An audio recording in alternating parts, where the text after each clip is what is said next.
Hello friends, welcome back to the channel. तो चलिए next chapter हम स्टार्ट देखते हैं। इसका है अव्यय वाला पार्ट, अव्यय वाला चैप्टर है ये। हम देखेंगे क्या है नहीं है। तो देखिए, निम्नलिखित में से किस वाक्य में विषय आदि बोधक अव्यय का गलत प्रयोग हुआ है। तो अरे तुम आ गए, हाय अब मैं क्या करूँ, है तुम क्या कर रहे हो, आहा हे तुम क्या कर रहे हो, आहा हम हार गए। तो जब कोई हार जाएगा तब तो आहा तो नहीं बोलेगा, तो यहाँ पर ये गलत हो गया। ठीक है, तो इस टाइप का अव्यय होता है, इस टाइप का वर्ड्स अरे हाय है तो आहा, तो definitely D is the wrong sentence. यहाँ पर गलत प्रयोग हुआ है अव्यय का। अब देखिए, मैंने उसे देखा डैश नहीं, वाक्यों के रिक्त स्थान में किस अव्यय का प्रयोग सही होगा। तो ये कॉमन सेंस वाला देखो, इस टाइप का क्वेश्चंस पूछे जाएंगे। मैंने उसे देखा तक नहीं, तो ऑप्शन बी होगा। अब देखो, रमेश प्रतिदिन पढ़ाई करता है। ठीक है, तो क्या बोला है कि निम्नलिखित प्रश्न में 4 विकल्प में से उस विकल्प का चयन करें जो कोष्ठक में दिए गए शब्द के अनुसार अव्यय के भेद का सही विकल्प है। मतलब प्रतिदिन ये कौन सा वाला अव्यय है। तो प्रतिदिन ये कैसा अव्यय है, क्रिया विशेषण अव्यय है। क्रिया के विशेषण मतलब पढ़ाई करता है बट प्रतिदिन करता है पढ़ाई, तो ये क्रिया का विशेषण अव्यय है। ठीक है, तो रमेश प्रतिदिन पढ़ाई करता है, मतलब प्रतिदिन जो है ये क्रिया विशेषण अव्यय है। आप देखो, निम्नलिखित प्रश्न में 4 विकल्प में से उस विकल्प का चयन करें जो अव्यय के भेद का सही विकल्प हो। तो मंजूला पढ़ने में तो तेज है परंतु शरीर से कमजोर है। तो ये क्या है, परंतु शरीर से कमजोर है, तो ये होगा, ऐसा होगा आपका समुच्चय बोधक अव्यय। समुच्चय बोधक अव्यय, ये कैसे नहीं पता, बट मंजूला पढ़ने में तो तेज है परंतु शरीर में कमजोर है, मतलब एक में अच्छा है एक में बुरा है, इस टाइप का अगर साथ में कोई स्टेटमेंट जब होगा, सेंटेंस जब होगा, तो वो हम उससे हम बोलेंगे समुच्चय बोधक अव्यय, समुच्चय बोधक अव्यय। ठीक है, नेक्स्ट देखेंगे, दिए गए वाक्यों में से अव्यय ज्ञात कीजिए। तो 4 हाथी जुलूम के आगे जुलूस के आगे चल रहे थे। तो यहाँ पर वाक्य में अव्यय ज्ञात कीजिए। अव्यय क्या कौन सा होगा यहाँ पर, तो अव्यय होगा जुलूस के आगे ये वाला जो शब्द है, यानी के आगे इतना सा है हमारा अव्यय। 4 हाथी जुलूस के आगे चल रहे थे, तो के आगे इतना सा है यहाँ का अव्यय। दिए गए वाक्यों में अव्यय ज्ञात कीजिए। तो ऐसी बात सदा से होती रही है, ऐसी बात सदा से होती रही है। तो यहाँ पर कौन सी अव्यय होगा, किस टाइप का, दिए गए वाक्यों में अव्यय ज्ञात कीजिए। तो ऐसी बात सदा से होती है, सदा से होती है, तो ये कालवाचक अव्यय है, सदा से। तो सदा से वाला जो पार्ट होगा ये आपका अव्यय होगा और ये कालवाचक अव्यय है। अब देखो, दिए गए वाक्यों में अव्यय ज्ञात कीजिए। तो छत पर पक्षी बैठे हैं।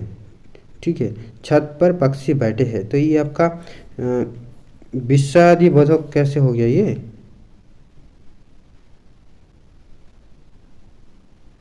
छत पर पक्षी बैठे हैं, ये आपका विषयादिबोधक अव्यय होगा। मैंने उसे देखा तक नहीं, ये तो ठीक है। देन निम्नलिखित प्रश्न में 4 विकल्प में से उस विकल्प का चयन करें जो कोष्ठक में दिए गए शब्द के अनुसार अव्यय के भेद का सही विकल्प हो। अरे फिर से आ गया, मतलब मैंने रिपीट कर दिया क्या, हाँ तो रिपीट तो कर दिया ये। चलो, ऐसी बात सरस्वती कालवाचक अव्यय है, ये भी ठीक है। छत पर पक्षी बैठे हैं, ये आपका विषयादिबोधक, देखो ये संबंध बोधक है। तो आई थिंक मैंने कुछ गड़बड़ कर दिया है इसमें आंसर की में, है ना, आंसर की को पिक करने में। तो ऐसी बात सादा से होती कालवाचक, ये ठीक है। 4 हाथी जुलूस में बैठ के आगे बैठे हैं, तो चल रहे थे, तो के आगे वाला पार्ट जो है ये ठीक है, इतना सा। ये वाला देखो, छत पर पक्षी बैठे हैं, ये आपका संबंध बोधक होगा, आई थिंक यही सही होगा। विषयादिबोधक कैसे हो सकता। अब देखो, दिए गए वाक्यों में संबंधबोधक अव्यय ज्ञात कीजिए।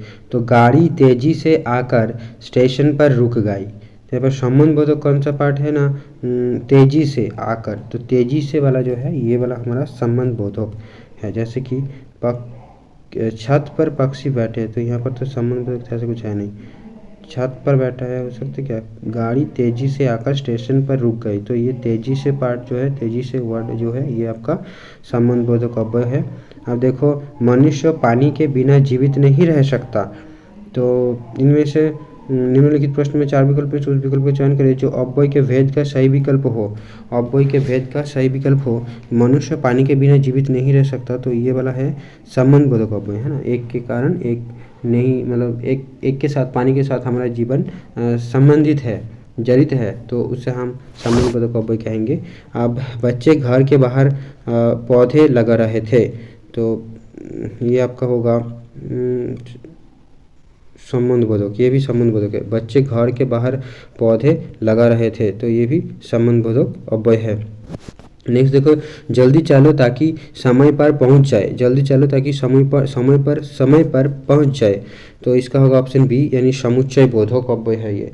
जल्दी चलो ताकि समय पर पहुंच जाए, जल्दी चलो ताकि समय पर पहुंच जाए, ये आपका समुच्चय बोधक अव्यय है।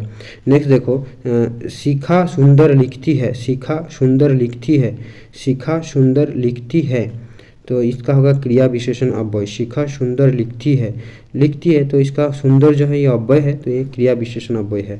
अब देखो, निम्नलिखित प्रश्न में 4 विकल्प में से उस विकल्प का चयन करें जो अव्यय के भेद का सही विकल्प हो। तो सुरेश के भरोसे रहोगे तो काम नहीं होगा, तो सुरेश के भरोसे रहेंगे तो काम नहीं होगा, तो ये संबंधबोधक अव्यय है, संबंधबोधक अव्यय है। धन के बिना व्यवसाय चलाना कठिन है, तो के बिना, ये वाला क्या अव्यय है ना, ये आपका संबंधबोधक अव्यय है। धन के बिना व्यवसाय चलाना कठिन है, धन के साथ व्यवसाय का रिलेशन है, तो संबंधबोधक अव्यय है। विद्या के बिना मनुष्य पशु है, ये भी संबंधबोधक अव्यय होगा। यस, अब देखो ये खत्म हो गया, ठीक है। अब हाय वो मर गया, तो ये आपका होगा विषयादि बोधक, ऐसे होगा विषयादि बोधक सब अव्यय है के। अरे पीछे हो जाओ, अरे पीछे हो जाओ, तो ये आपका होगा क्या विषयादि बोधक। अरे पीछे हो जाओ, मतलब ऑलरेडी देखो विषय बोधक एक्सक्लेमेशन साइन होगा, तो ऐसे भी हम पहचान कर सकते हैं। अरे पीछे हो जाओ, ये भी विषयादि बोधक अव्यय है।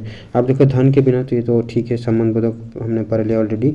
अब धन के बिना व्यवसाय फिर से आ गया, मतलब हर क्या अलग अलग शिफ्ट में रिपीट हुआ है शायद। दिए गए वाक्यों में संबंध बोधक अव्यय ज्ञात कीजिए। परीक्षा से पहले खूब पढ़ो, परीक्षा से पहले खूब पढ़ो, तो संबंध बोधक कौन सा होगा?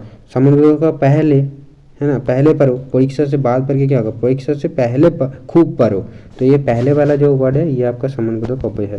अब देखो दिए गए वाक्यों में संबंधबोधक अव्यय ज्ञात कीजिए। तो 4 हाथी जुलूस के आगे, तो के आगे हमने ऑलरेडी पढ़ा ये, ठीक है। देन वो यहाँ से चले गए, तो वो यहाँ से चले गए, यहाँ से वाला होगा आपका अव्यय, तो ये क्रिया विशेषण होगा आपका। नेक्स्ट, धीरे धीरे बोलो कोई जाग जाएगा, तो ये भी क्या है, कोई जाग जाएगा, तो ये आपका होगा रीतिवाचक क्रिया विशेषण, मतलब जोर जोर बोलने से लोग जाग जाते हैं, तो इसलिए रीतिवाचक क्रिया विशेषण ऐसा हो सकता है। ऐसे आप लॉजिक लगा सकते हो या फिर कॉन्सेप्ट बिल्ड कर सकते हो ऐसे, इस तरीके से। धीरे धीरे बोलो कोई जाग जाएगा, तो ये आपका रीतिवाचक क्रिया विशेषण है। अब देखो निम्नलिखित में से विषयादिबोधक अव्यय का चयन कीजिए। तो अरे रे, डेफिनेटली वही सारे है विषयादिबोधक अव्यय। मैं तुम्हारे साथ मंदिर जाऊंगा, ये कौन सा वाला अव्यय है?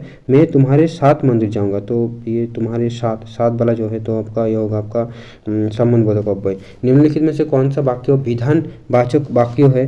तो जो जैसा बोएगा वैसा ही काटेगा, ये निश्चित नहीं है कि वो कब आएगा। काश मैं जवान होता, मुगल शासकों में अकबर श्रेष्ठ था।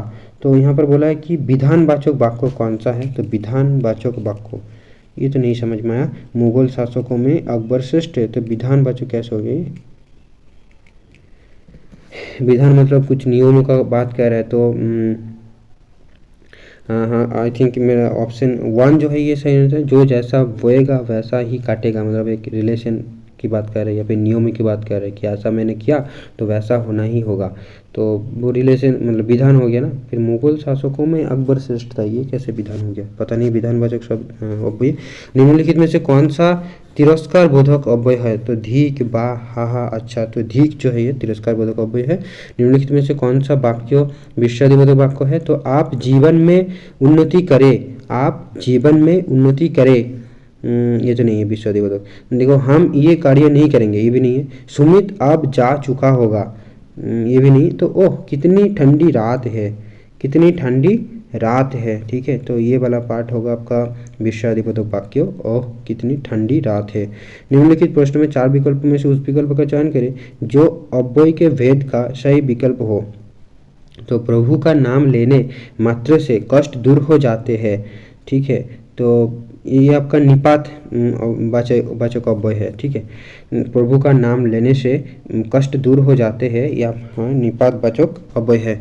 अब देखिए, मेरा मित्र ट्रेन से आने वाला था परंतु वो नहीं आया, ये आपका परंतु यूज हो गया, तो ये फिर से वही वाला समुच्चय बोधक होगा। पहला हमने पढ़ा था एक समुच्चय बोधक अव्यय ये होगा जब परंतु वगैरह यूज हो जाएगा। तो देखो, निम्नलिखित में कौन सा वाक्य संदेह वाचक वाक्य हो, तो जो परिश्रम करेगा वो सफल होगा। मेरा भाई ये कार्य नहीं करेगा।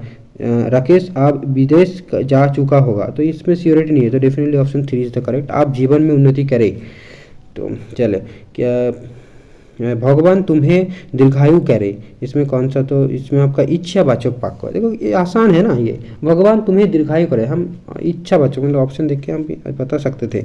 ओके, इच्छावाचक वाक्य है, तो ये खत्म हो गया, अच्छी बात है। तो हमारा यहाँ पर अव्यय वाला पार्ट, तो अव्यय में कुछ इस टाइप का क्वेश्चन आएंगे। तो देखो यहाँ पर भी क्वेश्चन ज़्यादा आए नहीं, ठीक है, इसलिए ये तरीके खत्म हो जा रहे हैं। मतलब जो टॉपिक जैसा था वो 2019 से लेकर 2022 तक की सर ने PDF बनाया है कंपाइल करके, तो उन सालों में जितने क्वेश्चन आए तो अव्यय में यही थोड़ी बहुत आया है। बट आई होप कि अव्यय ज़्यादा ईजी है, ठीक है, एज कम्पेयर टू द काल। तो वो वाला पार्ट आप देखिएगा, और आई थिंक आप जितना प्रैक्टिस करोगे उतना आपका कॉन्सेप्ट बिल्ड होगा। मतलब वो practice is more better than reading the grammar book, ठीक है। तो चलिए इस वीडियो में इसी में स्टॉप करते हैं। चैनल के साथ जुड़े रहेगा और वीडियो को लाइक कर दीजिएगा। कोई भी सजेशन हो, फीडबैक हो, डेफिनेटली कमेंट करके मेरे तक पहुंचा दीजिएगा। Thank you friends.